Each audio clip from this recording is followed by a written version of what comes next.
What if I told you that after more than a decade of disappointments, Pokémon has finally released a game that will make you lose track of time, sleep, and even food? Yes, seriously. Today I'm going to tell you all about Pokémon Pokopia, what makes it incredible, and what they definitely won't tell you in the ads. Stick around because this is worth it. Let's start with the brutal, a formula that simply works. Pokopia is basically the fusion no one knew they needed. It takes the cuteness and relaxed pace of Animal Crossing, the building freedom of Minecraft, and the essence of Dragon Quest Builders 2, all wrapped up in the Pokémon universe. And it works. It works incredibly well. Koei Tecmo's Omega Force Studio, the same ones that made Dragon Quest Builders 2, were in charge of development, and their experience is evident in every corner of the game. The story hooks you from the first minute. You play as a Ditto that wakes up in a world where humans have mysteriously disappeared. The Pokémon are lost and confused, and you, transformed into a human as best a Ditto can, become their only hope. Your mission is to restore a ruined Kanto, build habitats, and lure the Pokémon back, all while solving the mystery of what happened to humanity. It's a simple premise, but with a dark undercurrent that gradually emerges through old journals and ruins of locations that fans of the franchise will recognize.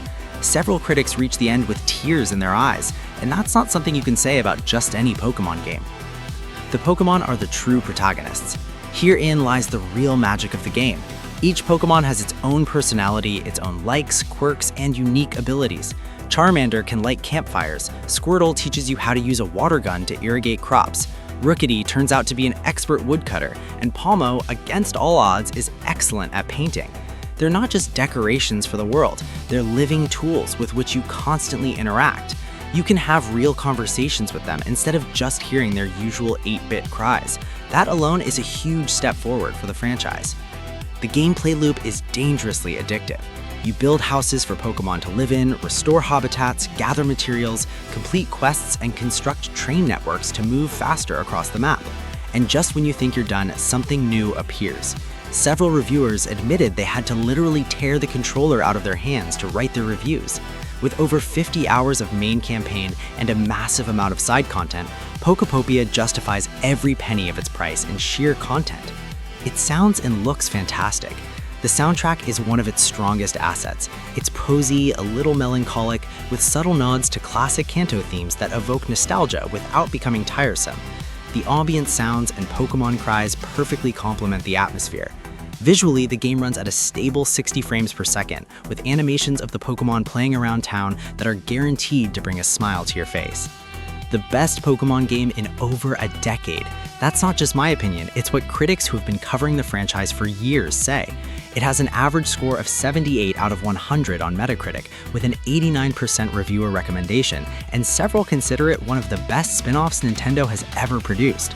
For a franchise that came from installments like Scarlet and Violet or Legend ZA, this is a huge step forward. Now for the bad. Progress sometimes feels artificially slowed. The game has a real-time building mechanic where the Pokémon work while you're not playing, which is great in concept. The problem is that some key buildings for advancing the story can take an entire day to construct. When you just want to see what happens next in the plot, waiting 24 real-world hours feels unnecessarily frustrating for a game that's supposed to be relaxing. The quests can become repetitive. While the world is rich and varied, the tasks you receive follow a fairly similar pattern. Build this habitat, gather these materials, recruit this Pokémon. Over time, some players feel that the game doesn't reward them well enough when they stray from the main path to explore on their own. The story also has moments where the game asks you to do something you already did hours earlier, leading to somewhat awkward conversations and breaking immersion. The dialogue is a bit flat. The Pokémon are adorable, but many have rather predictable and one-dimensional conversations. For a game that places so much emphasis on the relationship with these creatures, feeling that their personalities fall a little short in depth is a missed opportunity. Block placement can be frustrating. The block building system is very solid, but sometimes placing exactly what you want where you want it becomes a frustrating process that requires patience. There is a precise placement mode, but at times the experience still feels clunky, especially for more perfectionist players. It's a Switch 2 exclusive, and that's no small thing. The game is only available on the Switch 2. For those who still have the original Switch, there's no option. Even worse, many feel that there's nothing in the game that technologically justifies this exclusivity, as it's visually similar to previous titles in the franchise and doesn't demand more than the Switch 1 could handle with some optimization. The game key card, the worst of both physical and digital versions. This is probably the ugliest aspect of the whole thing, and it has nothing to do with the game itself.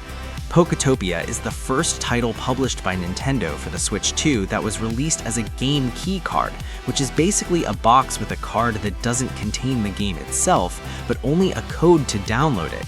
You pay the price of a physical game, you have a little box on your shelf, but you depend on the internet to play. You can't easily lend it out, it doesn't work like a traditional cartridge, and it takes up storage space on your console just like a digital game. And the most questionable thing is that the game weighs a mere 10 gigabytes, when cartridges support up to 64. In other words, it would fit perfectly on a physical cartridge. The player's outrage was so great that the physical copy sold out in most stores, partly because of the game and partly because people wanted to have something tangible, even if it was just a digital key inside a box. And that's all the brutal and ugly stuff about Pokémon Pokopia. This game clearly has a lot of love behind it and restores some dignity to a franchise that needed it, but it comes with some questionable business decisions that leave a bitter taste. Is it worth it? You decide. If this video helped clarify things for you, give it a like because that tells the algorithm this content is valuable. And if you want more analysis like this, subscribe. There's much more to come. See you in the next one.